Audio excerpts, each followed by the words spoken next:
I'd always recommend that you site your veg truck in as sunny a spot as possible. But of course, as the season progresses, conditions in gardens often change and shadows start to creep across the truck by late summer. In my case, from surrounding trees, but it could be from adjacent buildings or fences or walls, and you can't always avoid that. So it's important that you then plant things which will cope with a more shaded condition. Also things actually which will mature on into autumn and winter. I'm sowing some lamb's lettuce to start off with. Now lamb's lettuce is a salad. It's quite a soft leaf and very sort of pretty little round leaves, and you almost harvest it as the sort of whole plantlet. But it does stand winter very, very well, and it's often grown as a winter salad. And I've replenished my growing medium in here, and I'm just sowing these into shallow drills, and then afterwards I'll give them a good watering. I'm also sowing coriander. Now some of the new varieties of coriander actually really like the cooler conditions and they don't bolt like they do in the summer.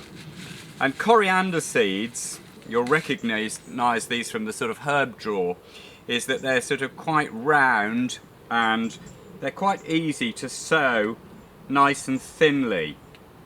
And I think coriander's particularly useful, not only for the leaf, but if they do get to the stage where they actually run to seed, you can also use those green seeds in things like ratatouille.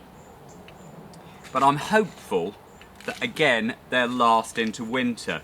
Now I sowed some of these a couple of weeks ago and they germinated really well, but unfortunately the slugs absolutely love them.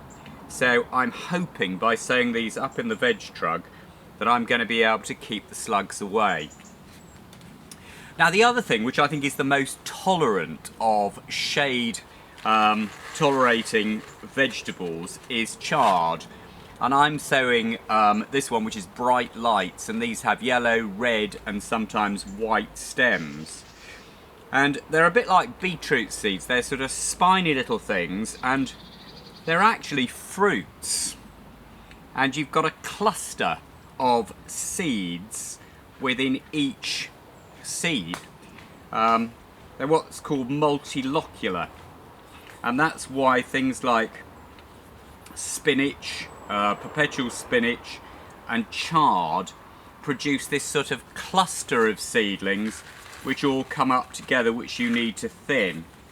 The other thing that is really important, and that's true actually on all of these, is to keep them really well watered.